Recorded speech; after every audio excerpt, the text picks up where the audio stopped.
Hello, Miss Parker. My name is King. Welcome to Truth Awakening. I appreciate y'all that have subscribed already. If you have not subscribed, please do so now. Please like, please comment, please share. Um, this is the part two of episode three that was going over the curses of Yashar'al or Israel. So this will be episode four, but it's part two to episode three. And so much information to give out regarding this. But if you have not checked out episode three, please go to episode three because you want to be able to have full context of what was already established. All right, it's important to get the facts, to get the resources, to see all the evidence that was established before we jump into this. Because if you have now taken that information plus this, it's just going to even strengthen the argument or the I don't want to call it an argument, but it's going to strengthen the information that we're trying to set in place. You can get this alone from this episode. But again, you don't want to miss out because there's some real strong information in that episode three. So check that out if you haven't seen it already. Again, please make sure you subscribe, like, comment, share. All that really helps out the channel. Please make sure that any information um, that you find useful, you're sharing that with your family, you're sharing it with your friends, you're sharing it on your social media. It's really important to get this information out there because, again, that was all established in the last episode, but it's important to know who true Yasharal is, who is the true house of Israel, because Israel is a light to the Gentiles, and you need to be able to make sure that you know who the true Israelites are, who the true Israel is, in order for you to then um, be able to be received into the kingdom. Yes, you do need to be able to have faith in Yahusha, who is the Messiah, who many call Jesus Christ. Um, but it tells us that salvation is through Yasharal or Israel. All right, so that has also been established. And you can see that, um, and you can see that was established in the last episode. Um, but I will then, just to quickly show you that here. So it says here in Isaiah 49:6, it says, Indeed, he says, it is too small a thing that you should be my servant to raise up the tribes of, of Jacob and to restore the preserved ones of Israel.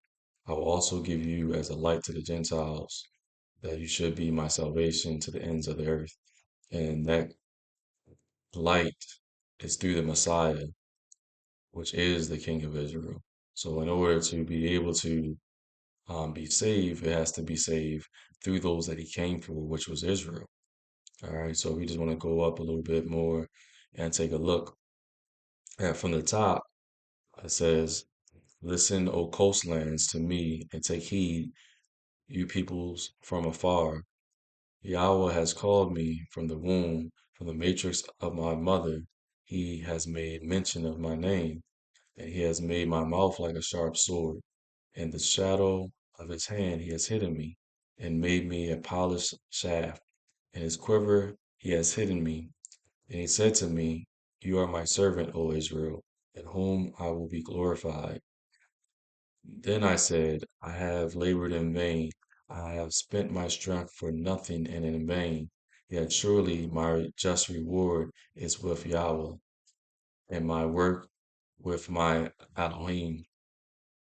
And now Yahweh says, who formed me from the womb to be his servant, to bring Yaakov back to him, so that Yasharal is gathered to him. For I shall be glorious in the eyes of Yahweh, and my Elohim shall be my strength.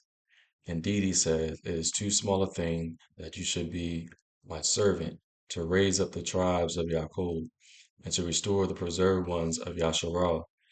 I will also give you as a light to the Gentiles, that you should be my salvation to the ends of the earth.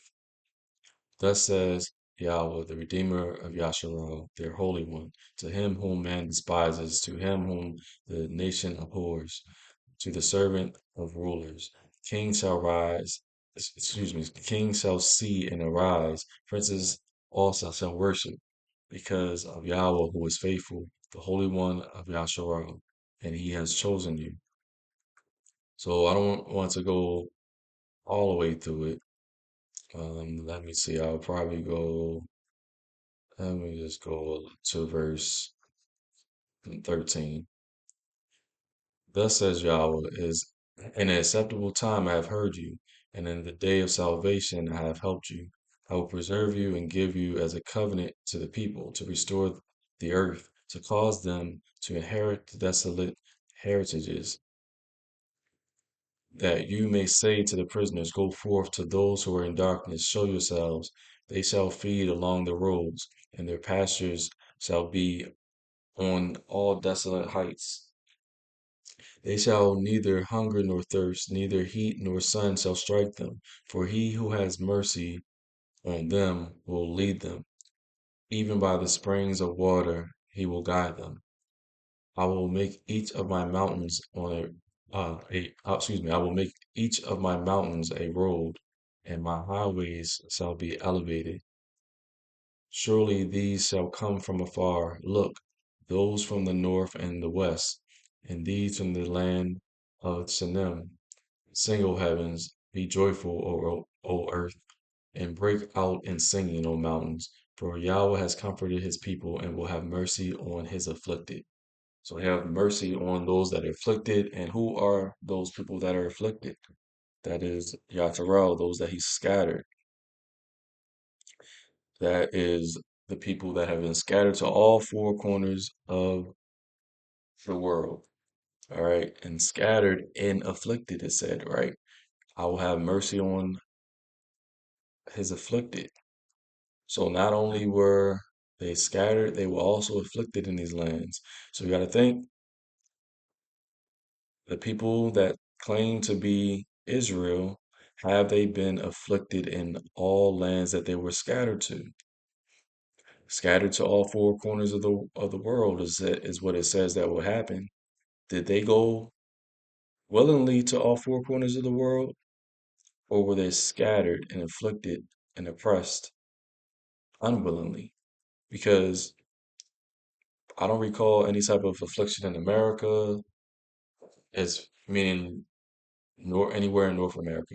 That could be Canada, United States of America, Mexico, South America. I don't recall their affliction there. I don't recall their affliction in Africa. I don't recall their affliction in Australia. I don't recall their affliction in Japan. I recall no afflictions other than one situation, which is strange to me that for something as big of a situation that the mustache man did, Hitler, you would think that situation will be prophesied in the Bible to happen, but it's not prophesied. So we have to start questioning things. We have to look at the curses. Who is the curses upon? Because it tells us that the head will become the tail. And who is the head in this world? It's the same people that claim to be the chosen ones. But they're supposed to be the tail until the Most High gathers them and places the Messiah to reign. That's when affliction no longer happens. That's when they're saved from the land of their captivity. And to my knowledge, that's not how it went. It was a Balfour Declaration that did that. So, yeah, it's rough. But again, this is important to also look into the previous episode, episode three, because episode three laid a lot out there for you as far as the true Yasharal, the true chosen people, those people that have actually fit the curses, that have actually been put into bondage, that were scattered throughout the world. Those are the ones,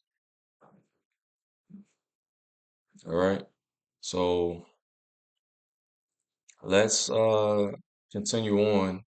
So again, we're trying to lay the groundwork on who the chosen people are, the true chosen people. And we were able to lay that groundwork and see a lot of evidence on it.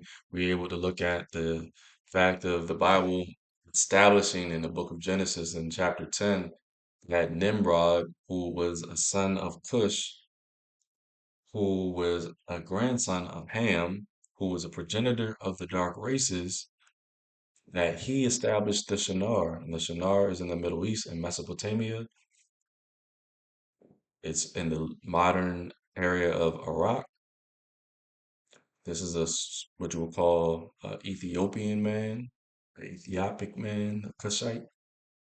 And the Bible says that it was inhabited by Cushites in the land of Iraq. But people that live there now don't look like that. That's because people migrate.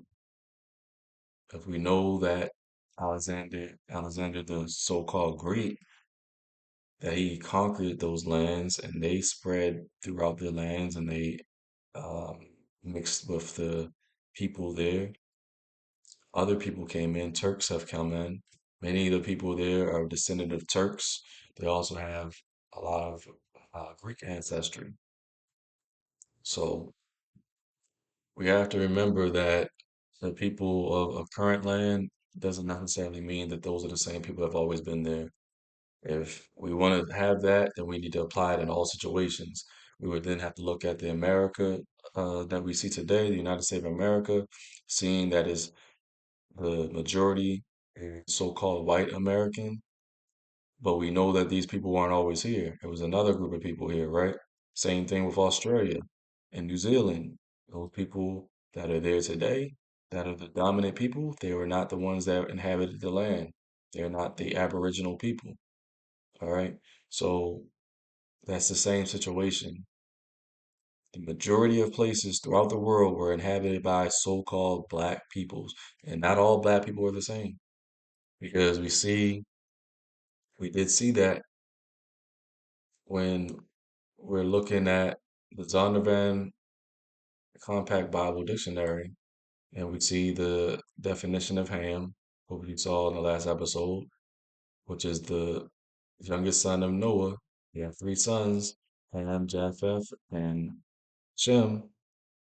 And Ham, it says, the youngest son of Noah, born probably about 96 years before the flood, and one of eight persons to live through the flood. He became the progenitor of the dark races, not the Negroes. So excluding the Negroes means not the Negroes, right? But the Egyptians, Ethiopians, Libyans, and Canaanites. So he was the grandfather of Nimrod, the same person that establishes that the first civilization of the world in the Middle East. And this person was a dark-skinned person, and that is all, as you see, African peoples, Egyptians, Ethiopians, Libyans, and Canaanites, but not the Negroes. So the Negroes had to come from another one of Noah's sons. That would either be Japheth, which is the progenitor of the Europeans, and some Asians, and then you have Shem, and that's most likely where they came from. Why would they say not the Negroes? Why would they put this in this book? Doesn't make any sense to do that, to say not the Negroes. All right. So that was something we seen last episode. It was so much more. But in addition to that, we did take a look at the Lakish reliefs. We saw that there is a 2,600-year-old relief that depicts the conquest of Lachish, which was a city in Judea, and that you can find the story in 2 Kings chapter 18, and you can also find that in 2 Chronicles chapter 32, the story. Right, so it talks about the siege of Lachish by King Sennacherib, but in the palace of Darius of Susa, you have this relief here what you can find, as you see, britishmuseum.org. So I use nothing but legit sources. This is the website. And you see here these people that look very distinct in their hair texture. And you see this is not a helmet, this is hair and their beard and their nose. All right. These do not look like the people that live in Israel today. All right. We also talked about haplogroup EP2. Haplogroup EP2, which is um, a haplogroup of DNA that was established um, very well established uh, in the Middle East. All right, so we can see that here. Let's type that in and look. It says had an ancient presence in the Levant, which is the Middle East, right? But then if we see here, what people have this descended from this DNA that was had an ancient presence in the Middle East. It says that it was two branches of this EP2, two different branches. So basically, think about two children in a sense, right? That came from this branch. Let's look at it in those terms, just to make it simple. But it says two branches, one being E1B1B and one is E1B1A. E1B1B is common in North Africa, Horn of Africa, Middle East, and also Europe and Southern Africa. And E1B1A is dominant in West, Central, and Southern Africa, linked to the Bantu expansion. And this is E1B1A DNA is the DNA that the majority of people that were scattered through the transatlantic slave trade, that's their DNA. So they are descendant of EP2, which it says EP2 haplogroup had an ancient presence in the Levant. This is the Levant. This is the Levant. This is the ancient presence that it had. All right. It says West Asia along the Eastern Mediterranean forms parts of the Middle East. All right, so those are some things that we saw in the last episode. It was much more, but just want to do a baseline of some of the things that we established um, and want to jump into some new information. All right, so let's take a look at some new info that we're going to look at.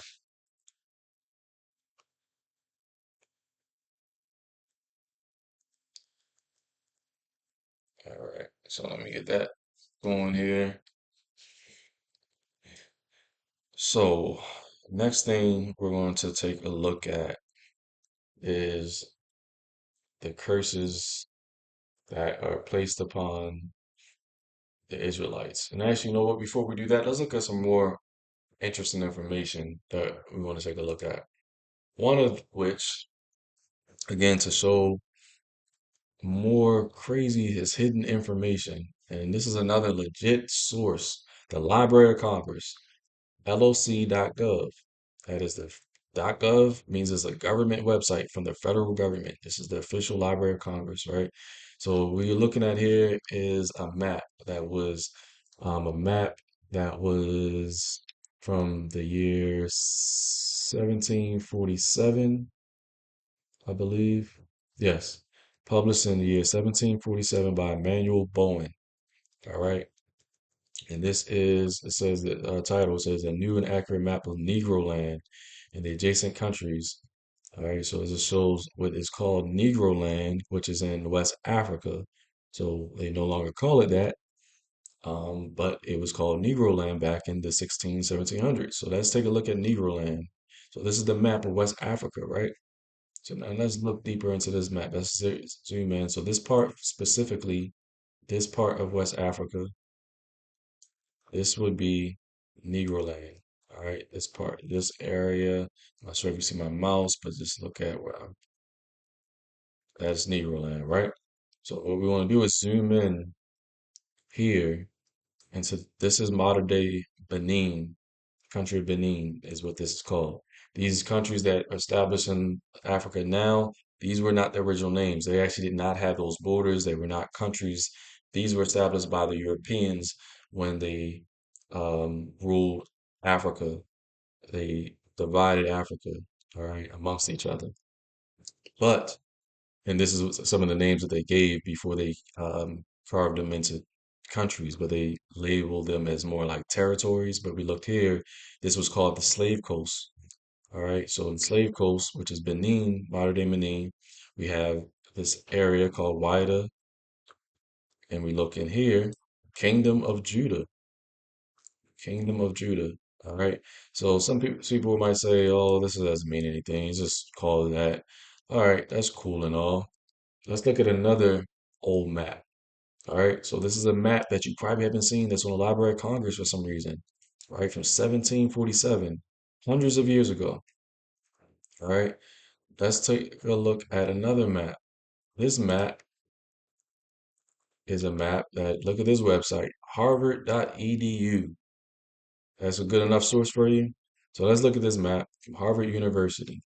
And this map is even older. This map is from 1588. Now let's look at this map. This map is in Latin. All right, so we're gonna have to do some translating. So let me actually get that going on here. So Google Translate. Let me get Translate pulled up here. We're gonna need to do some translation from Latin to English. All right. So looking at this map, this is another map of Africa. Let me see. It says Africa up here. It's Africa, right? Now we're going to zoom into this part of Africa. This part of Africa will be the Congo. We zoom in here into the Congo area. We see something interesting here. We see this term. It says, and now this is Latin, and keep in mind that this is old. This is in English letters, but this is using older English, right? So this is actually a U. So IUDEORUMTERRA. So let's see what this translates to. All right. So let's type in IUD. Whoops. Get this out the way. All right. It was IUDEO, right? IUDEORUM.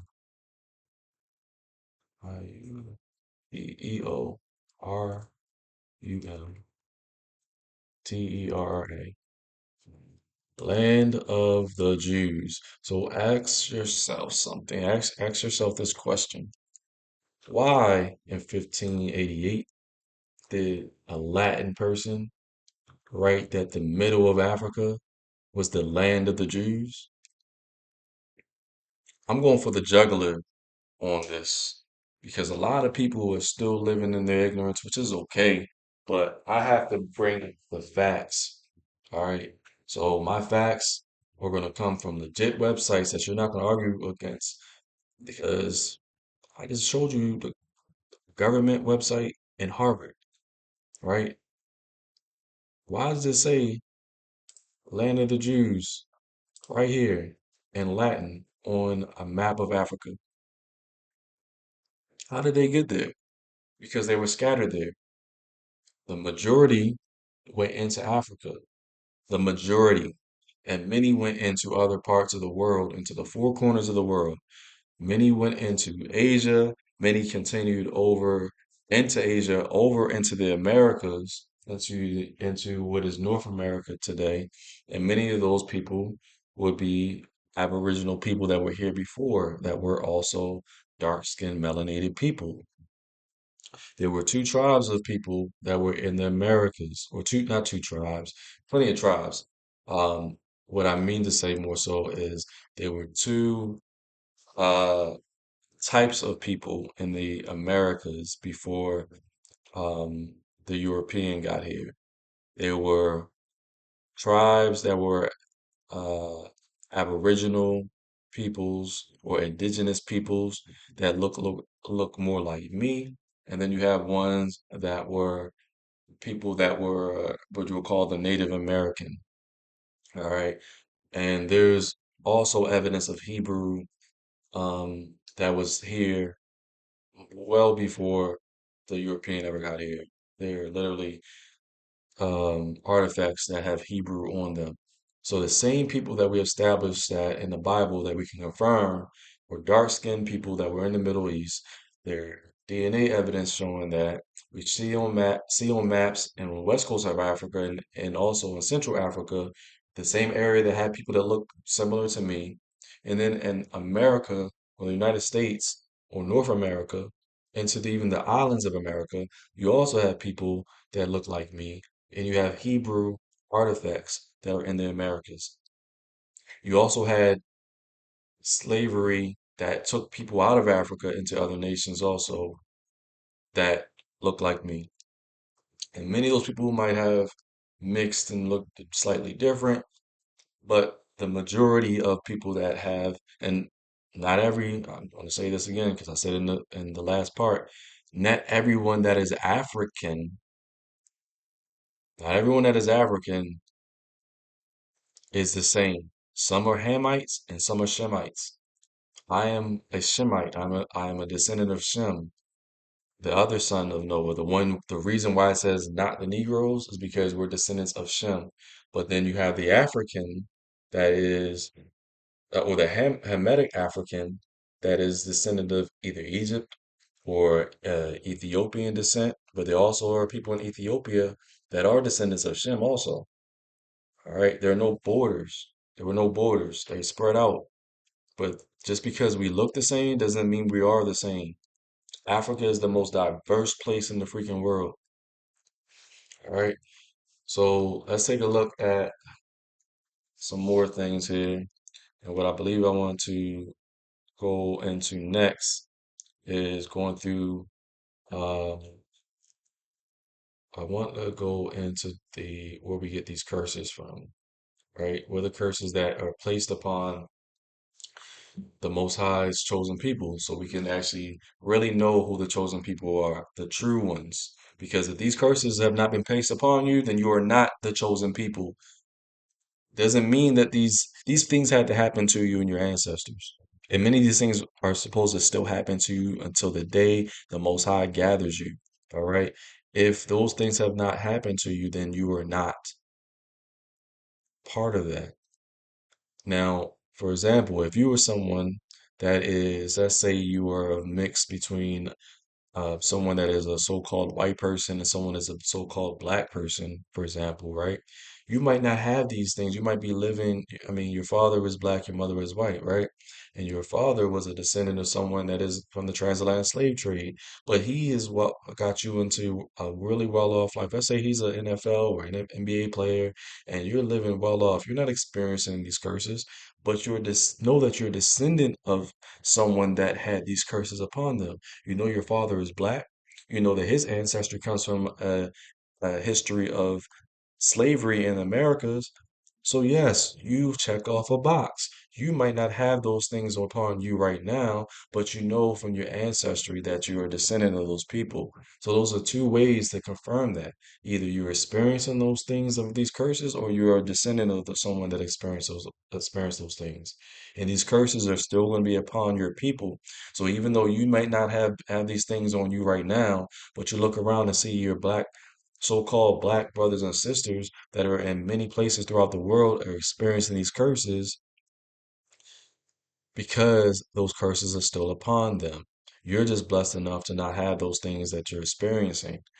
All right, that's how it works. But if you look at people that claim to be the chosen people, are those curses on any of them? No, they're not.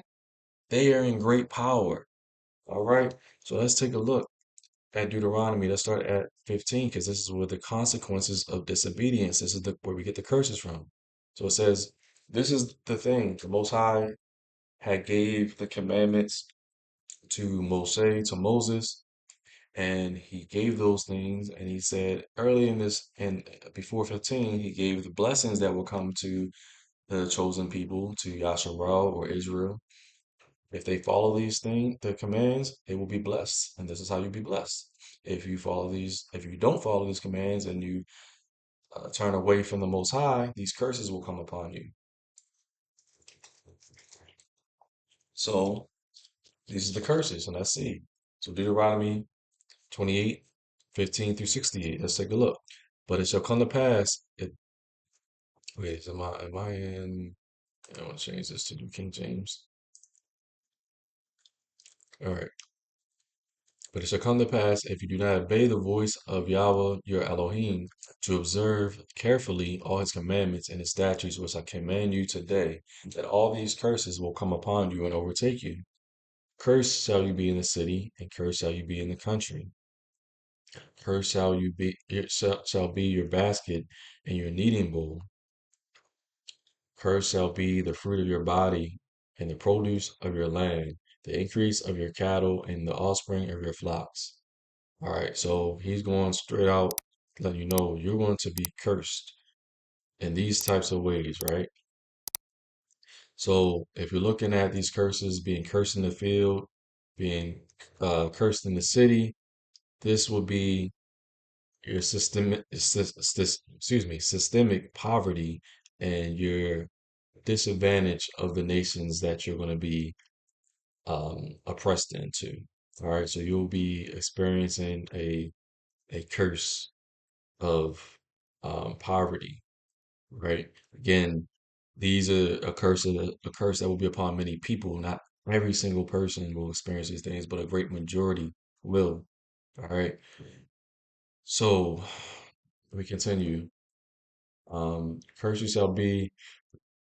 Actually, I think I might have skipped. Cursed shall be the fruit of your body and the produce of your land, the increase of your cattle and the offspring of your flocks. Cursed shall you be when you come in, and cursed shall you be when you go out.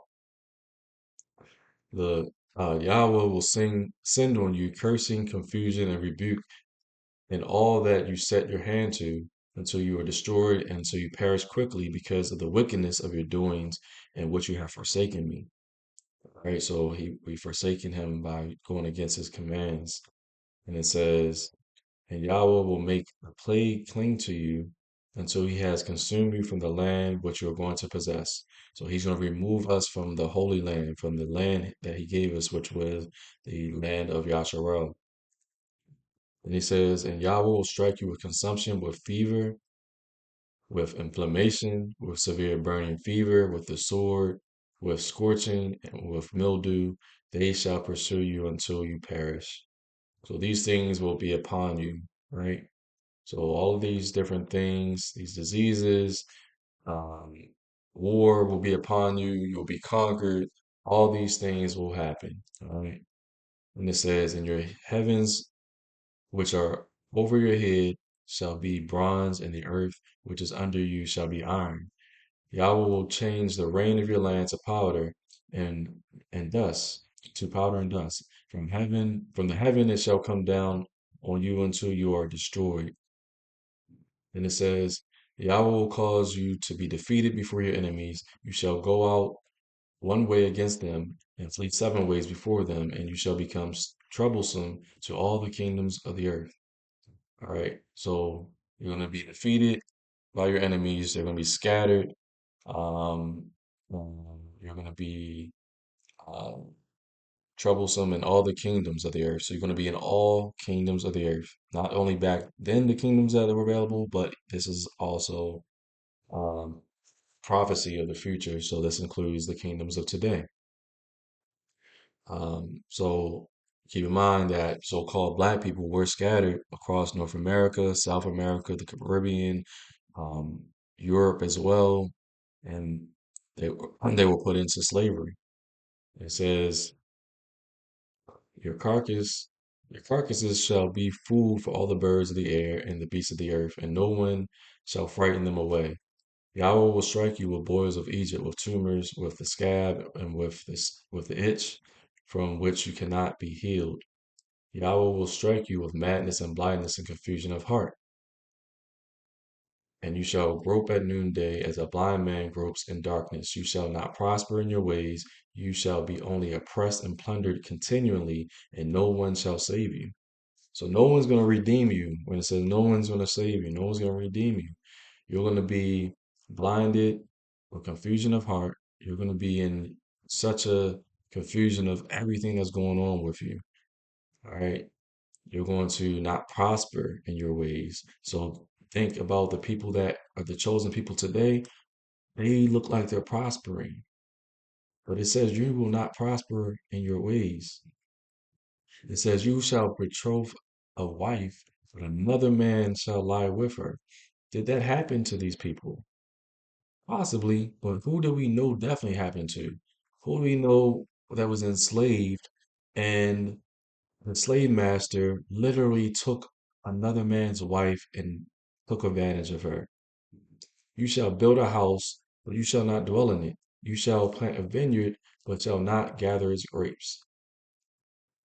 These are things that have also been done to a group of people that were scattered by way of ship. And it says,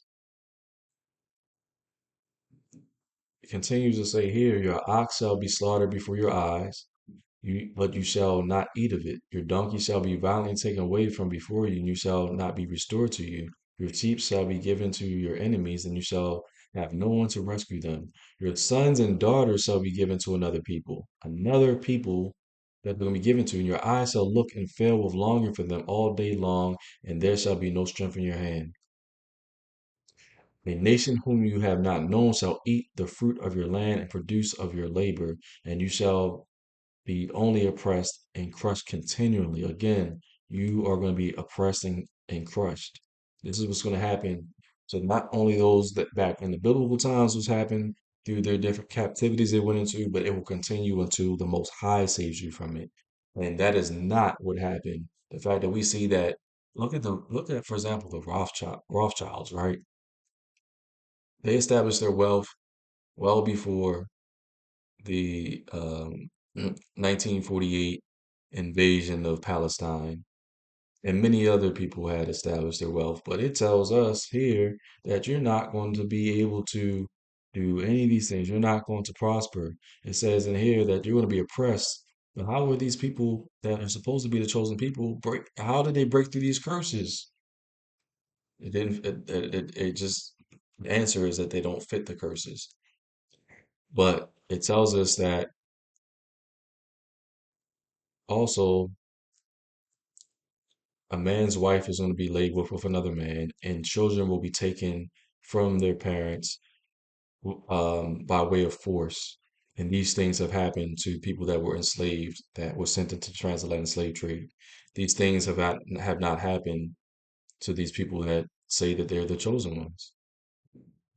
It says here, continuing on, because um, yeah, but continuing on, let me go ahead. So you shall be driven mad because of the sight which your eyes see. Yahweh will strike you in the knees, on the legs with severe boils which cannot be healed, and from the sole of your foot to the top of your head. So diseases. Yahweh will bring you and the king whom you set over you to a nation which neither you nor your fathers have known, and there you shall serve other gods, wood and stone. So wood and stone. Not only because the Bible has usually two meanings of many scriptures. The wood and stone would not only be carvings of these false gods that these other nations were worshiping, but think about a couple religions that have worship of wood and stone. Maybe the wood cross sounds familiar. Maybe the stone of the Kaaba that is people go and circle around. That sounds familiar. That's what many people in that are so-called black people have turned to instead of turning to which the true heritage, which is as the children of Yashar'al and operating as your forefathers and following the commands of the Most High. And it says, and you shall become an astonishment, a proverb, and a byword among all nations where Yahweh will drive you. He's going to drive you to these nations. He's not going to allow you to go to all four corners of the earth and take a ship willingly and go through Ellis Island. That's not what him driving you there. That didn't happen to the people that are the chosen people, the so-called chosen people. But it says you're going to be astonishment, a proverb and byword. Well, it means that you're going to be, this is talking about stereotypes of black people, slurs. Think of a byword that so-called black people go by, the N-word, right? This is, again, a curse that is matching. It says, "You shall plant vineyards and tend them, but you shall neither drink of the wine nor gather the grapes, for the worm shall eat them. You shall have olive trees throughout all your territory, but you shall not anoint yourself with the oil, for your olives shall drop off. You shall beget sons and daughters, but they shall not be yours, for they shall go into captivity." Again, are these things have they happened in recent times? Because like when did the Most High stop these curses from happening? Because these things did not happen to the people that claim to be Israel. But these did happen to the people in the transatlantic slave trade. And these also happened to the people in the Bible. They were happening continually. As it said, you will be continually oppressed. It says, locusts shall consume all your trees and the produce of your land. The alien who is among you shall rise higher and higher above you, and you shall come down lower and lower. So even today, so the alien is referring to like the foreigner, right? So even today in our land that we are currently in, say, let's say the United States, and we have a foreigner come and uh, he's able to easily come above us because they give so many opportunities of grants and business loans and things, but we live here and we can't even get these things. So they rise above us. So not only was this happening in biblical time, it also happens today. But does this happen to the people that say that they who they are? Are there foreigners that are rising above them? No, they are not. He shall lend to you, but you shall not lend to him. He shall be the head and you shall be the tail. Is this the person or the people that are in the land of Israel? Are these things happening to them? Are they the lender or are they the borrower? It says, he shall lend to you, but you shall not lend to him. He shall be the head and you shall be the tail. Are they the head or are they the tail? Because again, these curses aren't broken until the Most High breaks them and he sends his son to do so. So again, another thing that they don't match, but can you say that the so-called people that were scattered in the transatlantic slave trade, does this match them? It sure does. Moreover, all the curses shall come upon you and pursue and overtake you until you are destroyed, because you did not obey the voice of Yahweh your Elohim to keep his commandments and the statutes which he commanded you. It says, and they shall be upon you for a sign and wonder, and on your descendants forever. So for a really long time, they're going to be a sign upon you, a one and a wonder. So as I said, the curses are a sign, all right? They are a sign to who the true Israelites are. Because you do not serve Yahweh your Elohim with joy and gladness of heart for the abundance of everything. Therefore you shall serve your enemies, whom Yahweh will send against you in hunger and thirst and nakedness and in need of everything. And he will put a yoke of iron on your neck until he has destroyed you. I I recall that there was a yoke of iron on the neck of slaves. Can we find those images? Oh, that actually happened. A yoke of iron on the necks of the enslaved Negro. Okay. Another one we can check off, right? But can you show that that happened to the people that claim to be who they are? Who they say they are? I don't think so. So literal iron chains and collars and shackles were used in slavery. And total dependence was on a master for food, clothing, survival. No other historical captivity involved a global industry of chain transported and brought slaves on this type of scale that matches this scripture. All right. And it's just a fact. I'll continue. It says, Yahweh will bring a nation against you from afar, who's from the end of the earth, as swift as the eagle flies, a nation whose language you do not understand. What nation is represented by an eagle? Is that the United States? I definitely think so. I think that if you look on the dollar and everything else, the eagle represents the United States. And even though this is not solely about the United States is the next empire, the last empire actually, but this is representing an empire. That's what it's speaking of, right? And that empire, United States, runs not only its own country, it runs the whole all of Americas. Look at the pressure they're putting on Venezuela right now. They're literally blowing up ships off the coast of Venezuela. Venezuela is not in our backyard. It's not like it was Mexico or Canada. I can understand that. You share a border. We're nowhere near Venezuela. Yet they are destroying their ships and they're threatening to invade their land. We have invaded how many lands in Africa, the Middle East, and Asia? This is the United States that is speaking of. A nation of fierce continents which does not respect the elderly nor show favor to the young. Sounds quite like the United States, especially in the times of slavery. They didn't care about the elderly or the young. They showed no respect. It fits the transatlantic slave trade. And they shall eat the increase of your livestock and the produce of your land until you are destroyed.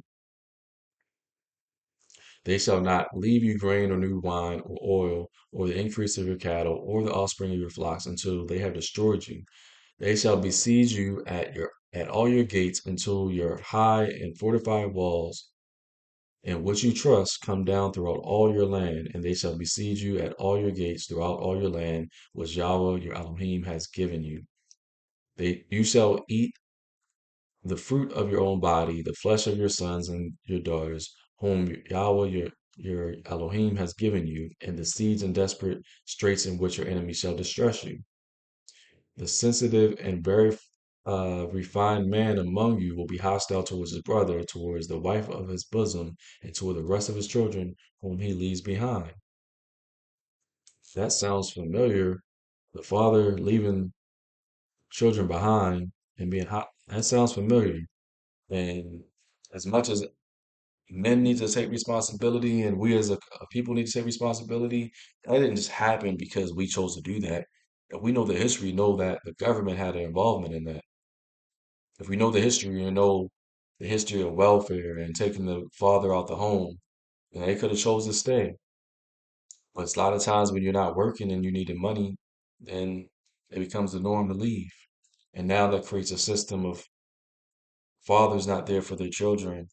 And now men are being raised by their fathers to know what a real man is. Now that's created a cycle. Now they're doing the same thing. Still happening. Another curse.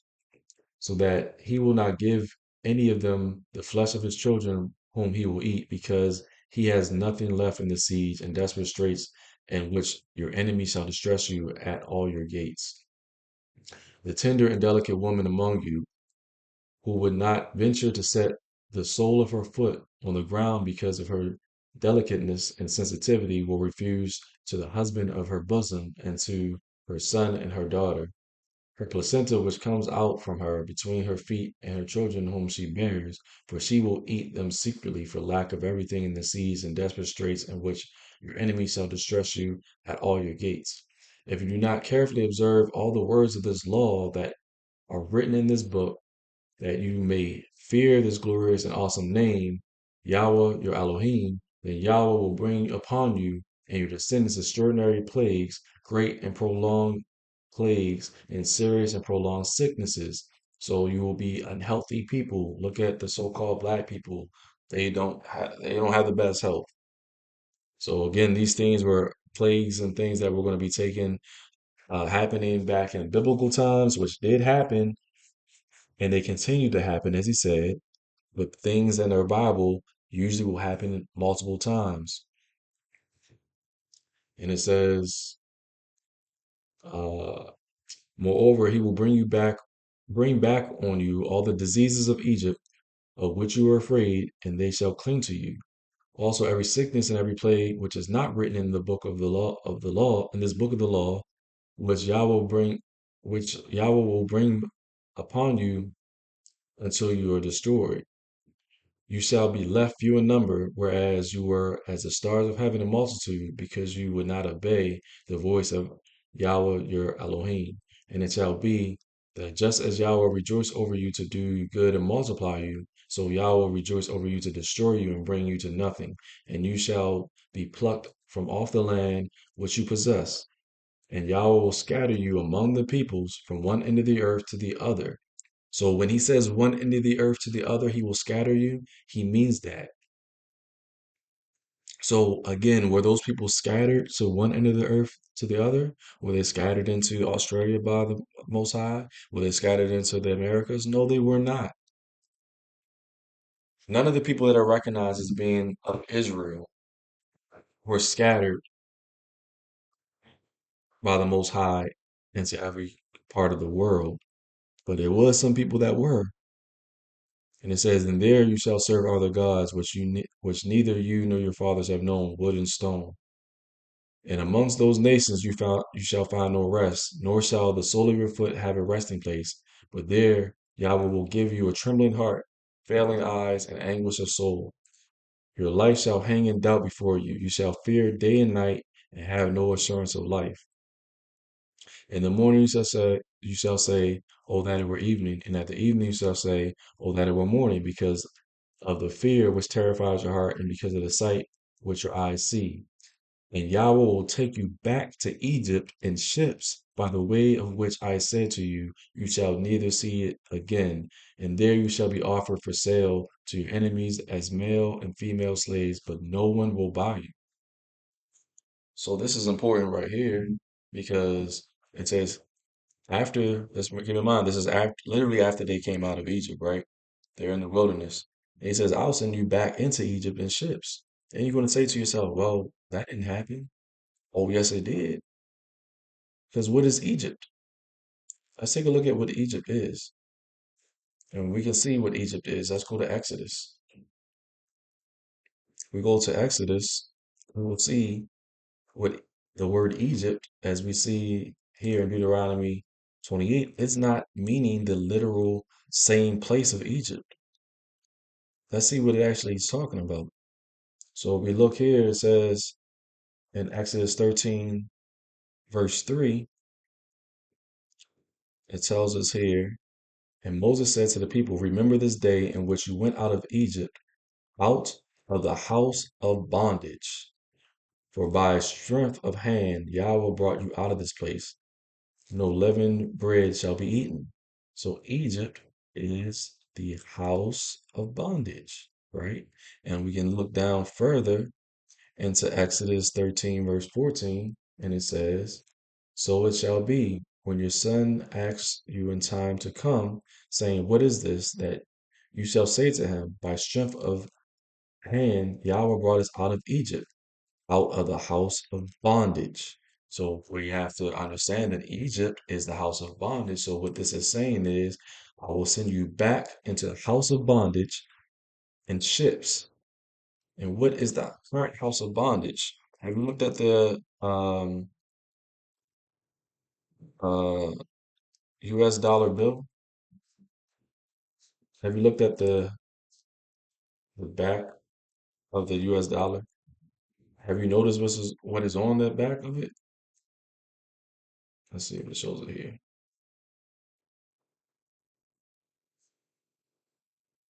What's on the back of the dollar? For those, let's take a look.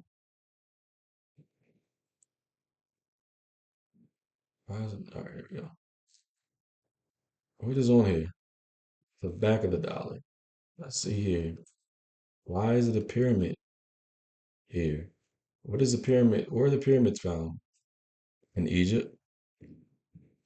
So, will it make sense that in Deuteronomy 28:68, as we see that Egypt is a code word for house of bondage, and we see that the Israelites went back by way of what transportation method did they say? By ships? How did the how did the transatlantic slave trade happen? By ships. So when did the people that are so-called of Israel, when did they get put back onto ships and sent into a house of bondage. Never.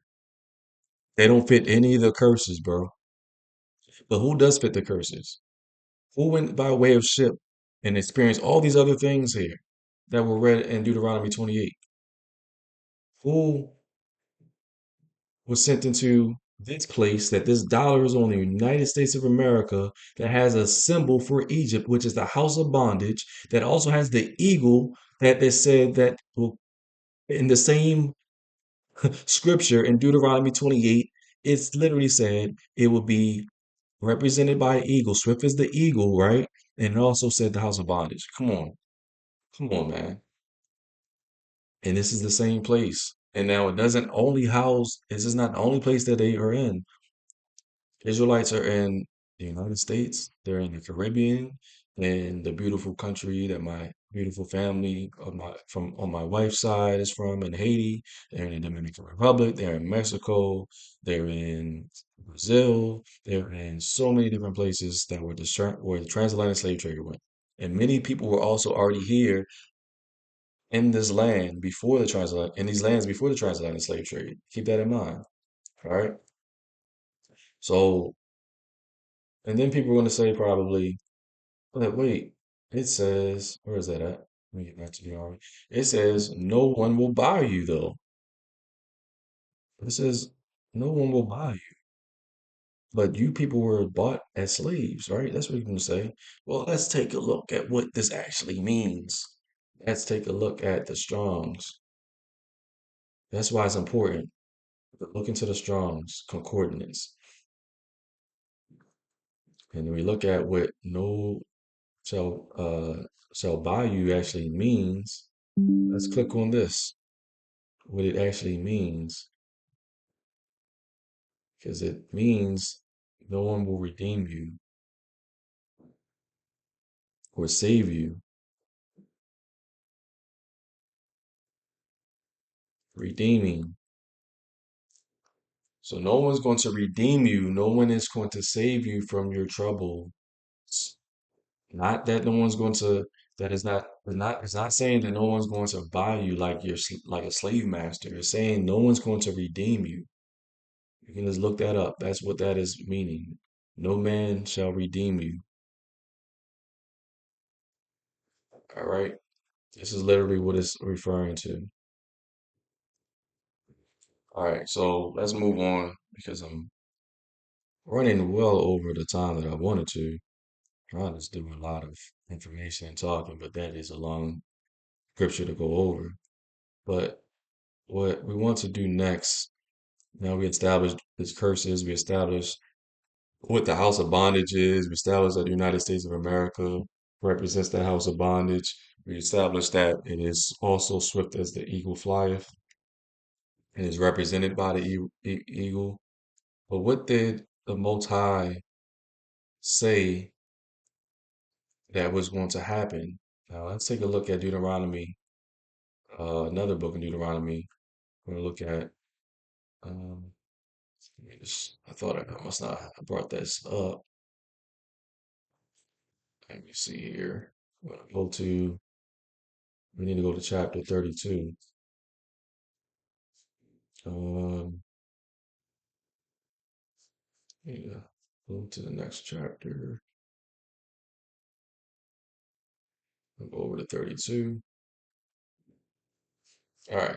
And what we want to go to, because another thing that was going to happen, it's going to be important to see what the Most High did. Because we got to see, think about this real quick.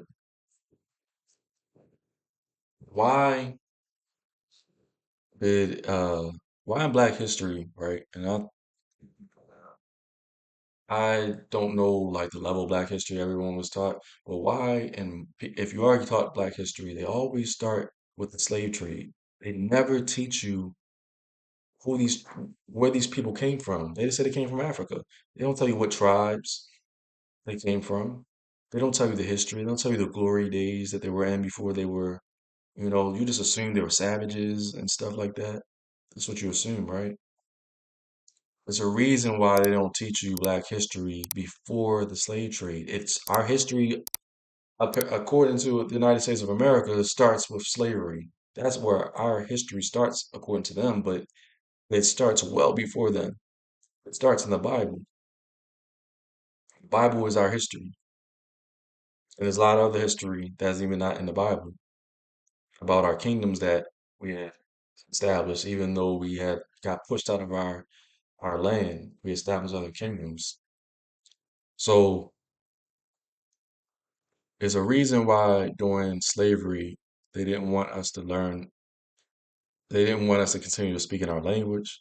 They didn't want us, I say our ancestors because I wasn't there. There's a reason they want our ancestors to speak in their language, to learn their culture.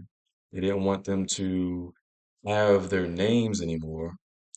My last name and most black people's last names are not their true last names. They're a last name of a slave master. So why is it like they destroyed our heritage, right? So you don't know your identity. Can anyone truly say where you as a black person or a black person came from, what tribe they came from, what nation they came from, right? If you think about everyone else in the world, they can say what nation their origin. Even people that are in Israel today, right? They know like their ancestors came from Poland, they came from Russia, right? So, but you think about someone that is black, we're just black Americans. Even people that are in other countries, let's say Jamaica or Haiti or whatever, where did your people come from before you came, that you were established in the land that you've been in for the last few centuries? You don't know. You don't know where in Africa you came from, right? And no one else can tell us either. So we don't know our true identity. Your nation, if you look at the Bible, what a nation is, that's your tribe, right? That's your people.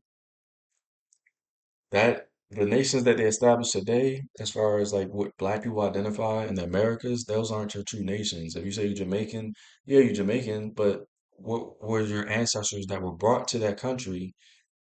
Where did they come from? You don't know. You don't have the answer, right? There's a reason for that. There's a reason why not only that they didn't want they destroyed that knowledge.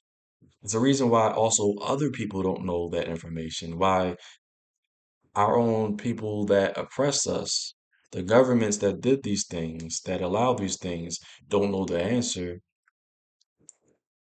to give us. And this is why, because it was prophesied that this would happen, because the Most High did this as a punishment. There's a reason why they had a slave Bible that removed the majority of, really, it took out the whole Old Testament, removed the majority of the Bible, especially Exodus. Is a reason why they didn't want the enslaved people to read that. It wasn't just about like trying to get us, about the precaution of a rebellion. It's because that was their identity. Many people knew this. Many people that came over on those ships knew who they were, and they had to then have those people die out and not teach their children who they were because they didn't allow them to talk in their language. They didn't allow them to have their culture. They didn't allow them to have their names. So now you're teaching them a Bible to indoctrinate them into your white Jesus, and you don't teach them the entire Bible, is because you don't want them to know their identity, who they are. Because then it looks, if you look at where we can find that happening by the Most High, we see this in the book of Deuteronomy, chapter 32. And we're going to see this. One second, because I got to find the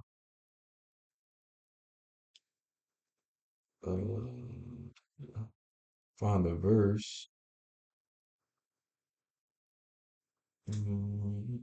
Okay, here we go. All right, here we go. So it says here in Deuteronomy 26. Let's start with So this is again talking about, similar to 28, right? It's talking about the curses that will come upon them. So let's just start from 24. Just kind of do a build up. It says, they shall be wasted with hunger, devoured by pestilence and bitter destruction. I will also send against them the teeth of beasts, with the poison of serpents of the dust. The sword shall destroy outside. There shall be terror within. For the young man and virgin, the nursing child with a man of gray hairs. I would have said, I will dash them in pieces. I will make the memory of them to cease from among men. So he's going to make the memory of Israel cease from among men. So not even the other nations are going to know who they are. And this is how I'm going to show you real quick that that is actually what it's talking about. And people will try to take this and say, oh, no, that's not what it means. Well, how about this? We want to then stack it on with Psalms 83. It says here, um, why this is not, and then I pulled it up. I swore I pulled it up as New King James. All right. It says, do not keep silent, O Elohim. Do not hold your peace, and do not be still, O Elohim. For behold, your enemies make a tumult. For those who hate you have lifted up their head, and they have taken crafty counsel against your people, and consulted together against your sheltered ones. They have said, come and let us cut them off from being a nation, that the name of Israel may be remembered no more. So they said they're going to be cutting off them as being a nation, so you no longer have a nation, and the name of Israel will be remembered no more. That is the same as what was just read there in Deuteronomy 32. The memory of them would cease from among men. And what is being cut off from being a nation? What did I just say? What is our nation? What is the so-called black person's nation? Black man in America, black person, even in the Caribbean. No, those are not your nations. That's your current nation that you, just like me, I would call myself an American, just like you call yourself a Jamaican or whatever, but you're not that. What is your original nation? Everyone else can say what their nation is. If you are Japanese, what is your nation? Japan. If you are English, what is your nation? England. If you are French, what is your nation? France, and so on, right? Everyone can name their nation, but the one group of people that cannot name their original nation that they came from are the people that came scattered through the transatlantic slave trade. And it said that they will be cut off from being a nation in Psalms 83, verse 4. And who has been cut off from being a nation? The so-called Negroes. They're the ones that have been cut off from being a nation. All right. So we want to take a look at some more information real quick. One thing I do want to go into before finishing this up with a um, history book that is important to know is another scripture that is going to also add on to the fact that it is speaking of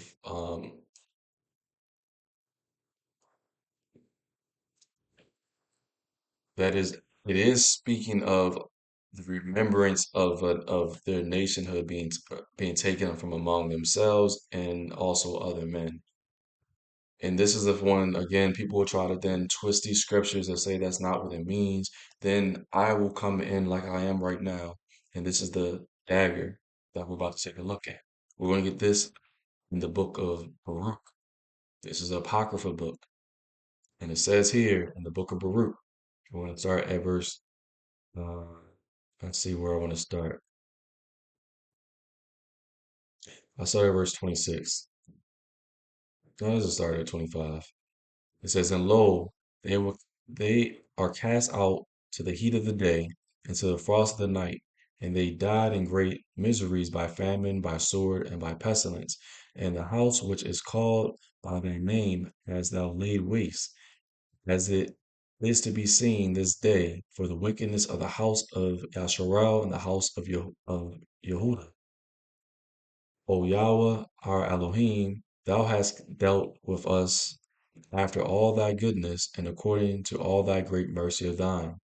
And thou spakest by thy servant. I hate old English. Thou spakest by thy servant Moses in the day when thou did command him to write the law before the children of Israel, saying, if ye will not hear my voice, surely this very great multitude shall be turned into a small number among the nations where I scattered them.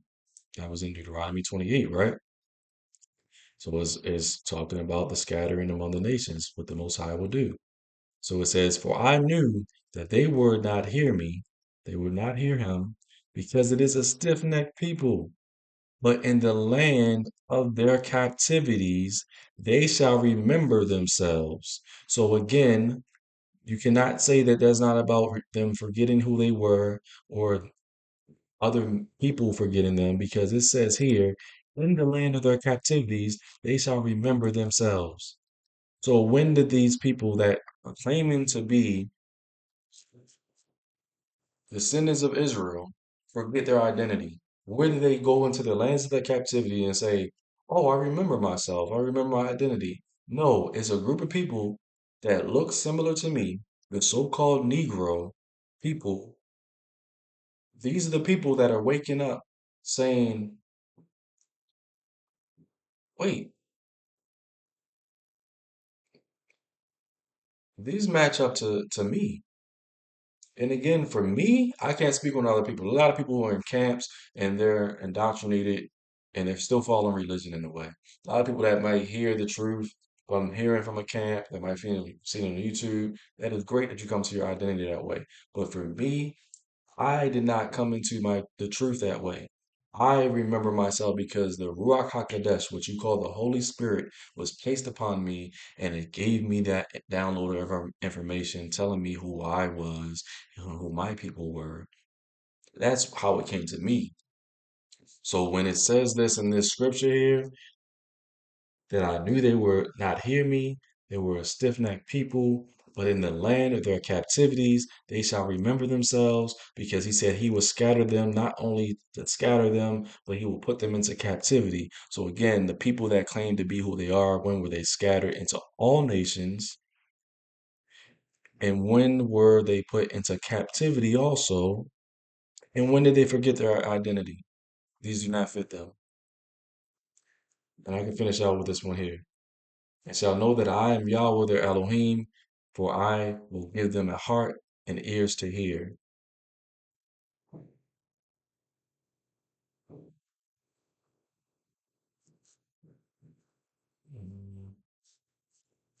And they shall praise me in the land of their captivity and think upon my name. And that is what's taking place. I don't know why this one is working like this. It's like taking me little by little. Um, and return from their stiff neck and from their wicked deeds, for they shall remember the ways of their fathers, which sinned before Yahweh. And that is what's happening. We are remembering the ways of our Father, which is following the commands, following the feast days, the holy days, following the Torah. All right. And it says, which sin before Yahweh, and I will bring them again into the land which I promised with an oath unto their fathers, Abraham, Isaac, and Jacob, and they shall be lords of it, and I will increase them, and they shall not be diminished. So this is what we must do.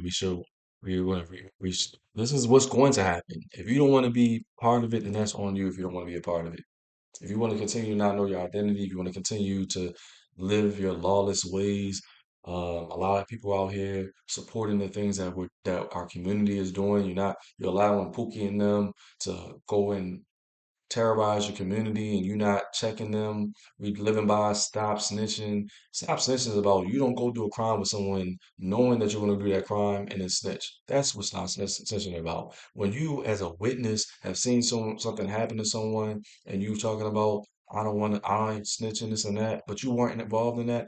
Okay, so when that's your loved one, what's going to happen there though? You will want someone to give up the information. So we living backwards. We're destroying ourselves. And it's going to take for us to live by the Torah, to come back to the Most High, recognize the error of our ways, to be saved, truly saved. To really have an opportunity for us to get out of the situation that we're in. Man, our people was a great people even in this country after we were released from enslavement. We built up prosperous black communities within decades. And what happened? They came and destroyed them. It was systemic things put in place to destroy us also. But are we going to allow that to destroy us when we just had our people that were enslaved for hundreds of years, multiple times? I ain't just talking about in America. I'm talking about even before then, the biblical times that have always persevered. Are we going to allow this is the generation that needs to break out of this curse, that needs to hold each other accountable, that needs to stop allowing us to be a destruction to our own community. Stop selling ourselves out. Why are we listening to music that's talking, glorifying killing each other? Why are we listening to music that, and guess who, what the people that's pushing that music? The same ones that claim to be the people. We're gonna get into that another time. I don't got time for that. But I want to finish this up with one last thing. One last thing, and I gotta find out where I uploaded that here. All right, here we go. We're gonna take a look at this man that many of you have never heard of. But this man is very important to our history, very important to Black history, but we never heard of him for some reason. And I'm going to show you the reason why we never heard of him. So let's take a look at this man here. His name is James W.C. Pennington. Let's take a look at his Wikipedia page. So he was born in 1807. He died in 1870. All right. He was an American historian, abolitionist, or orator, minister, writer, and social organizer. He is first known he's the first known black student to attend Yale University. That is crazy. You never heard of this. He was also ordained as a minister in a congregational church, later also serving in Presbyterian churches for congregations in Hartford, Connecticut, and New York. So I want to jump down to it's down here really. Um, where it says in the antebellum period, Pennington was an abolitionist among the American delegates to the Second World Conference on Slavery in London. In 1850, he happened to be in Scotland when the Fugitive Slave Act was passed by the U.S. Congress. As it increased the risk of fugitive slaves in the North, Pennington stayed in the British Isles while friends worked to buy his freedom from his former master and then from his estate. So he was an escaped slave, but he was still trying to buy the freedom just to make sure no one can come and find him. He can then go back freely to the U.S. if he wanted to. Because as you see, he died in Jacksonville, Florida. So he had to be, his slavery had to be, his freedom had to be purchased. Uh, even though, yes, he escaped, but he was trying to pay for his freedom. So he can now don't have to worry about looking over his shoulders, right? So Pennington raised funds from the abolitionist movement on the public lecture circuit in England. He says, this is the part right here. Pennington wrote and published what is considered the first history book, first history of blacks in the United States, the origin and history of the colored people.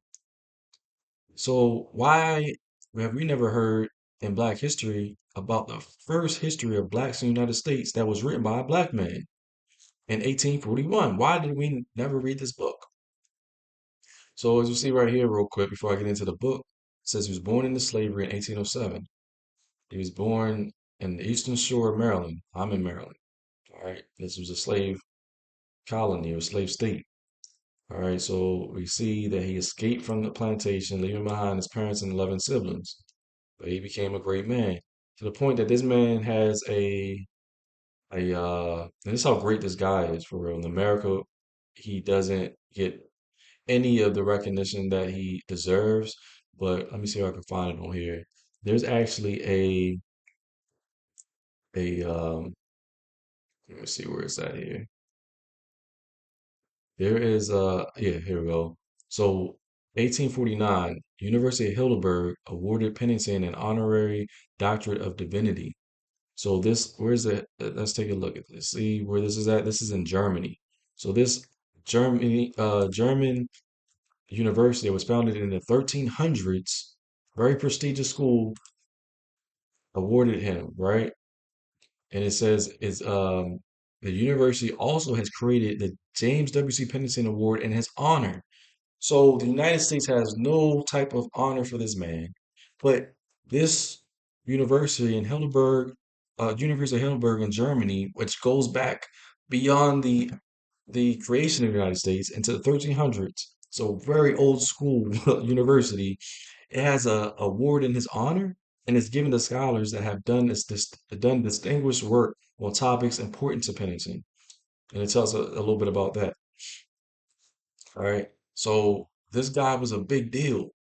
Take a look at him when you get a chance. I swear, man, this guy needs to get recognition by the United States. And this is what I want to show you. He wrote this book. It's always pop-ups and stuff, man. Every time I'm just trying to show stuff, there's always something in the way. He wrote this book that is it mentioned to you, right? First history of Black people. It's called a textbook of the origin and history of the colored people. It's by James W.C. Pennington. It was published in 1841. So this book, real quick background on the book. The book is a book that was actually written by him as pretty much a response to uh, Jeff Thomas Jefferson about some remarks that he made about blacks that were very like disrespectful, pretty much like the normal racist talk, right? That was very derogatory towards us. And he wrote this book, as it's called, The History of Black People. Now, in this book, he's addressing these things that Thomas Jefferson has said. Um, I think if you look at the first, let's see here. Let's see if I can zoom out a little bit. Trying to get to where he talks about why he's writing the book from when I read it, but it talks about that in the beginning of the book.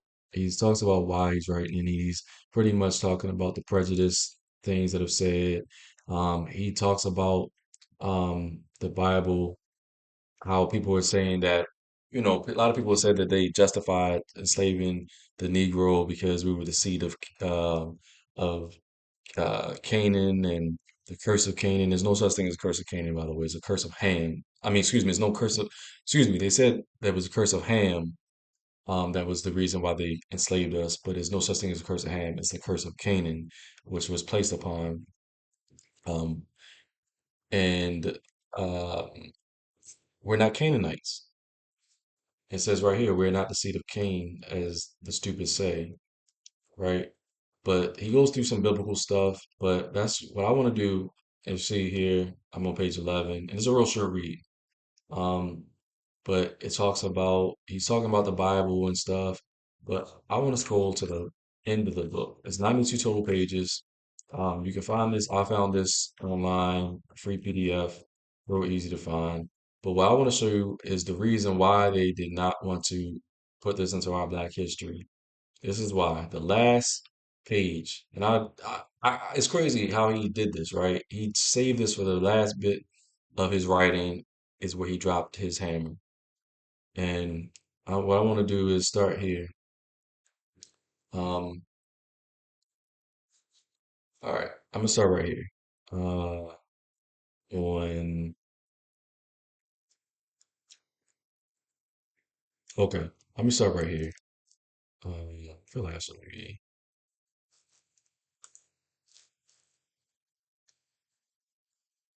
All right, let me start here. It says the learned and humane Stanhope Smith has proven by accumulated facts, the influence of climate on the complexion and figure explains why the Africans on the western coast under the torrid zone are more blacker than those on the eastern. The general fact is established that in those parts of Africa between the tropics, not only men but beasts and birds also are black or darkish, and vary with the latitude, till coming near the frozen seas, bears and other animals are white. We have quite a curious calculation in the History of Vermont by S. Williams, 1794, from approximate Approximate Approximative data, he infers that intermarriage with the whites would change this complexion in 5 generations, or 126 years, but by climate without intermarriage, 4,000 years. So he's talking about how people can lose either by intermarriage with whites, how it can be whited out within 5 generations, or naturally by this being in a certain climate, it will take 4,000 years. And it says, I hope it will not be thought too humorous to say, I'm sorry that while Mr. Williams was in the way of calculating, he did not give us a guess concerning the prospect of the whites to change our complexion to theirs on the supposition that they had met us in Africa. The Portuguese, who planted themselves on the west coast of Africa a few centuries ago, have been succeeded by descendants blacker than the Africans. A stronger case still is to be found in the fact that the descendants of a colony of Jews originally from Judea to the coast of Africa are black. This is what they didn't want us to read or know about what this man had said. This man, keep in mind, he was enslaved. He escaped slavery. They were still, even though they wanted to keep us from knowing our identity by taking away our language, our culture, our names, everything that was about us, they didn't want us to read the Bible. This man was blessed enough to escape, to be able to then read the Bible, but also to have be raised by his parents that most likely passed down information. But he says, well, hey, this is the thing. So these, and this is to get into another time. In the 1400s, King, I believe it was King John of Portugal, it was a couple expulsions of Jews that were living in the Iberian Peninsula, which is Spain and Portugal. They were expelled, and the Portuguese they they forced the Jews to either convert, and those that did convert to Christianity, and if they didn't convert, they would force them into slavery. They would take their children, convert them into Christianity, and they put them on into certain places in Africa, in the island of San Tome, and they also put them into Angola and other places in Africa. So this is what he's talking about right here when he says part one, right here. The Portuguese who planted themselves on the coast of Africa, these are Portuguese Jews. It says, so these Portuguese Jews he's talking about, they planted themselves on the coast of Africa a few centuries ago. So this is in the 1400s. And if he's writing this in 1841, well, this is in the 1400s he's speaking of. This is, and actually, then that happened. It happened right before Columbus sailed the ocean blue. It was in 1492 that this happened, by the way. What a coincidence. It says have been succeeded by descendants. So descendants of these Portuguese, they have been succeeded by descendants that are blacker than the Africans. So these Portuguese that were there, that went to the coast of Africa because they were enslaved, their descendants are blacker than Africans. It says a stronger case is to be found in the fact that those descendants of a colony of Jews originally from Judea to the coast of Africa are black. And this is in a history book in 1841. Why don't we know this? Why didn't we learn this in Black history? So it all adds up. So why we don't know our identity of who we truly are? Because the Most High made that happen. And it wasn't cruel. It was well deserved. What would you do to your child that doesn't honor you, that doesn't follow your instructions? You punish them. Now, unfortunately, yes, those punishments were cruel as far as what was done to us. But he told us. He literally gave Deuteronomy 28, and that was for a long time that was given to those same Israelites that knew. Like Moses literally said these to Israelites and even their kids, even though that they wandered in the wilderness for 40 years, and those that came out of Egypt, they didn't make it into the land because they again were doing things that they weren't supposed to do. So it was their children that came in. But even their children They all knew, they had witnessed the Most High. Their kids then that they taught told these things to. So eventually, at some point, because people started marrying into these other nations, they started marrying into the Canaanite tribes and things like that, and these Canaanites were worshiping Baal, and then they started following after their wives because they wanted to follow after their wives and what they were doing and their families were doing. So now you're teaching your kids to do these things that are against the Most High, but you're come from a group of people that witnessed the Most High, man. So it's no excuse, especially when he said that these things will come upon you. He said literally word for word what was going to happen, and these things happen. It is what it is. Now it's for us to do the work. It's for you, no matter if you look like me, if you're considered a Negro, or you're descendant of someone that's considered a Negro, to come back to the Torah, to also follow the Messiah. So you have to have both faith in the Messiah and you have to follow the Torah to truly be saved. You have to spread the word. This is the entire gospel. This is the way that we get back to our headship as a people. This is the way that we are a light to the Gentiles. Why else do you think that our people, everyone wants to copy us, but they don't want to be us? There's something about us, right? That's so amazing to them that they want to imitate us. They want to do everything. They want to be in our culture, but they don't want to be us. They don't want to be too close. It's not everybody, but a good group of people, a good amount of people are like that. Like all the people in the world that just like they want to dress like us and everything, talk like us. They want to do our music, but they disrespect us because we're it's something about that light is not fully bright, but it's there, right? They see that light because we are the light to the Gentiles, and the Gentiles are not the Gentiles that some people want to say, oh, the Gentiles are the scattered Israelites. I'm gonna go over that in another video, but they're not. The Gentiles is the same Gentiles that we were always said that we will be a light to. Those that are of other nations. That's who the Gentiles are. Okay. Yes, some of us are scattered and we're in these other nations. But think about this. If every person is scattered after 70 AD, when Jerusalem was scattered and no one is in the Holy Land anymore, everyone is in other nations. They're all considered Gentiles, right? But when it's talking about the natural branches and those that are of the wild olive tree, my question to you that believe that the Gentiles that is referred to that's in the grafting in that Paul is referring to are of Israelite origin that are the scattered. My question is, who are the natural branches then? Because we all have been scattered.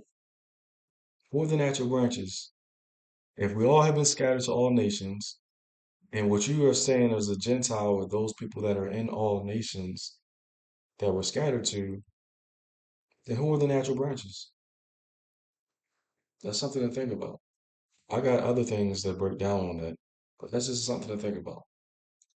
So that's part two of episode three. So this is episode four, but this is the follow-up of part three. So again, you want to check out part three. If you haven't, if you decided, even though I told you in the beginning of the video, but if you decided to just check this out, we're all checking out part three. Please check out part three.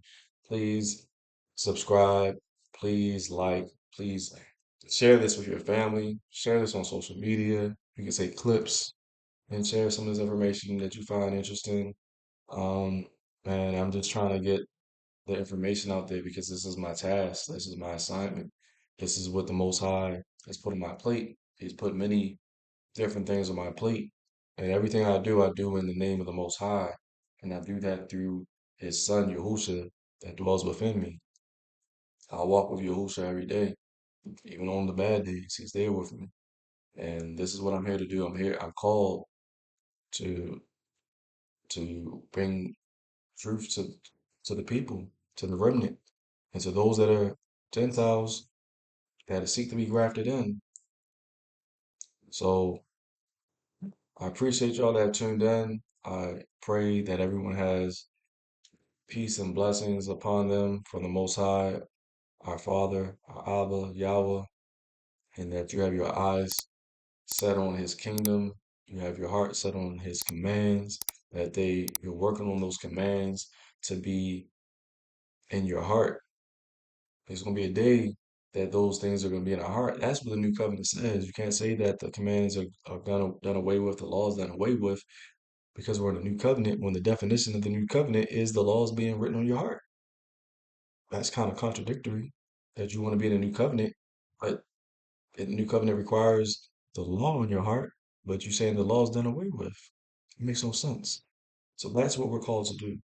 So it's really important to make sure that we are praying on these things, man. When someone's giving you information that's new to you, you don't always have to just fight it. You don't always have to be combative. You don't always have to be in your indoctrination. Sometimes listen, right? Let me check out this information. And I'm gonna pray on it. I'm gonna take it to the Most High. I'm gonna pray on it, and let me maybe look into it myself. And then I'm gonna come to my conclusion. A lot of you choose not to do that.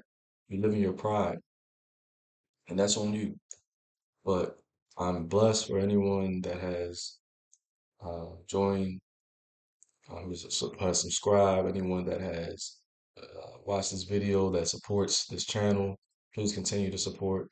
I'm definitely looking to see what the Most High has in store from us, man. From those that are of bloodline Yashar'al, those that are grafted in. It's all love to everyone. So peace be upon you, and thanks for checking out Truth Awakening. Shalom.